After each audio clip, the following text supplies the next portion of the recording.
আল্লাহ পাক বলেন, গোলাম, এই জমিন তোমার খেদমতের জন্য বানাইছি।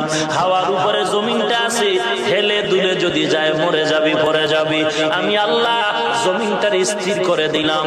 আলাম নাজআলিল আরদা মিহাদা ওয়াল জিবালা আওতাদা। এই জমিন আমি পাহাড় দিয়া স্থির করে রাখলাম।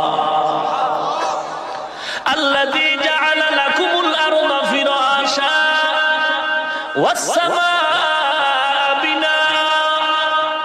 আমি আসমান তারে তোমার ছাদ বানায় দিলাম, ছাদ। মুফাসসিরিনে কেরাম লেখছেন, আসমান জমিন সব মিলে একটা ঘর। ঘরের মধ্যে যেমন ফ্লোর থাকে, এই দুনিয়া নামক ঘরের ফ্লোর হলো জমিন। ঘরের মধ্যে যেমন ছাদ থাকে, এই দুনিয়া নামক ঘরের ছাদ হলো আসমান। এরপরে ঘরের মধ্যে টেবিল, চেয়ার, গাছ, ফল, হান্ডি বাসন, খানার সব আঞ্জাম। আল্লাহ বলেন, এই দুনিয়া নামক ঘরের মধ্যে চলার জন্য রাস্তা লাগবে, দরজা লাগবে, পানি লাগবে, আগুন লাগবে। এই দুনিয়ায় সব আমি ব্যবস্থা করে দিয়েছি।